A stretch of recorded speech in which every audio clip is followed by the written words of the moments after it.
Hello mga mare, a day in my life in Dubai.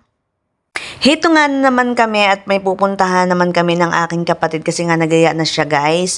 Kasi nga last day daw ngayon ng Dancing Fountain na may live show. Pero yung Dancing Fountain na sinasabi natin guys ay everyday naman nangyayari yung usual na Dancing Fountain lang. Pero yung may live show kasing magaganap, ibig sabihin may mga kung ano-anong magaganap dito sa may Burj Khalifa downtown. So ipapakita natin yan mamaya guys. So last day na ngayon guys ng live show, yung may mga kung ano-anong pagganap. Kaya naman matutuwa kayo guys nito. Tara na guys, puntahan na natin yung Burj Khalifa at Dubai Mall kasi nasa Dubai Mall lang din naman siya. At ito na nga, nasa metro na nga kami ng aking kapatid. Siyempre naglalakad lang kami dito sa The Long Walk na metro na tinatawag dito sa Dubai. Ito kasi guys yung pinakamahabang lakarin dito bago ka pa makapunta sa Dubai Mall. Kasi nga aabutin to guys ng 10 minutes walk bago mo ma-reach ang Dubai Mall talaga.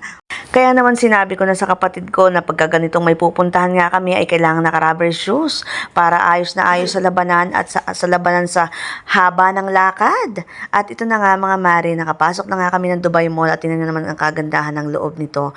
Bababa na nga kami guys kasi nga may pupuntahan kami dito. So hindi pa naman ito yung punteriya naming puntahan. So bababa pa tayo sa level 2 para ma-reach natin yung ating destination na tinatawag na Burj Khalifa downtown. At nadaan nga namin itong Christian Dior dito. Diba napakaganda ng design.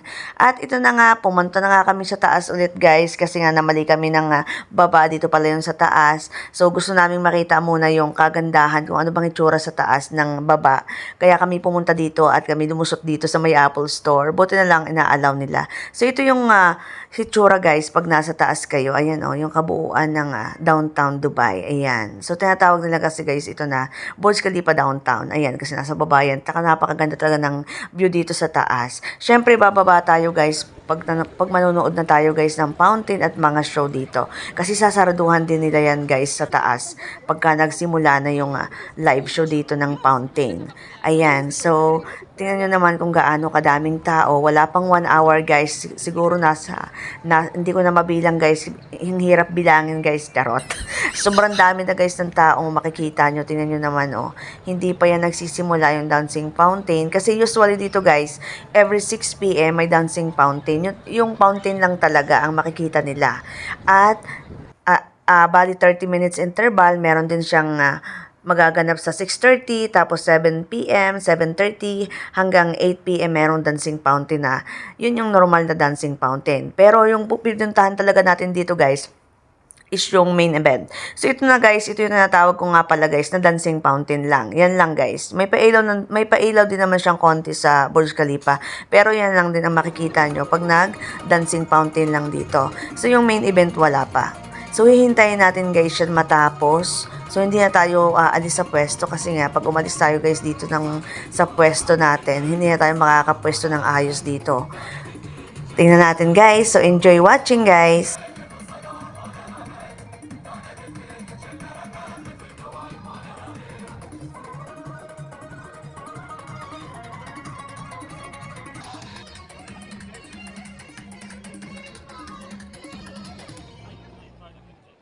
Guys, nandito kami sa Burj Khalifa, nakabantay kami guys kasi tapos na yung dancing fountain.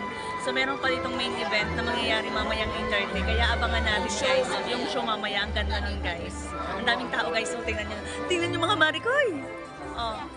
Ang dami kong kumari din at kumpare. Ay, Diyos ko po. Tingnan nyo, 50,000 na katao din nagsa dancing fountain. Within 1 hour lang yan guys ha. Sobrang daming tao talaga guys. Ayan Yan yan. Ang daming tao guys. Yan, mga tao yan guys. Yan, paikot. Yan Yan, mga nagtayuan dyan. Ayun pa doon pa sa dulong yun. Dami guys. Ayan grabe. Ayan, tao pa yan.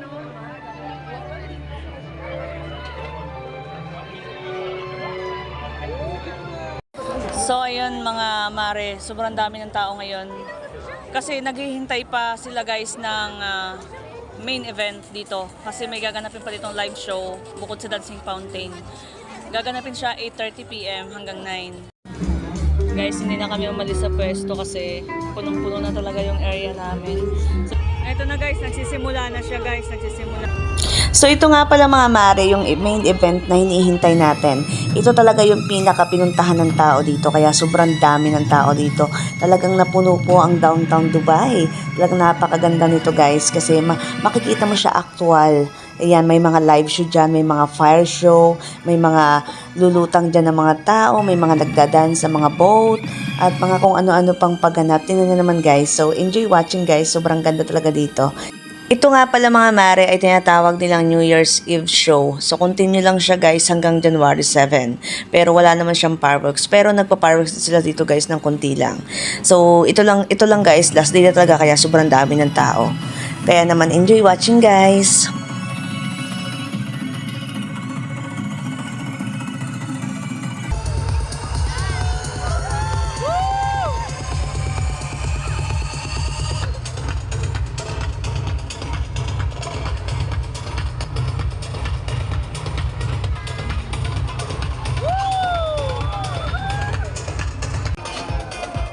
Happy New Year!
At finally nga mga mare ay natapos na rin yung show. Halos tumagal nga siya ng 30 minutes guys. Kaya naman sobrang enjoy namin kahit 3 hours kaming standing na naghihintay para sa main event na to. Ay sulit na sulit. At syempre may nakakilala akong Indian friend. Ayan, shoutout kay Zara. Hello Zara. Ayan. So mga mare, hanggang dito na lang yung ating vlog. See you soon on my next vlog. Thank you for watching mga mare. Tara na!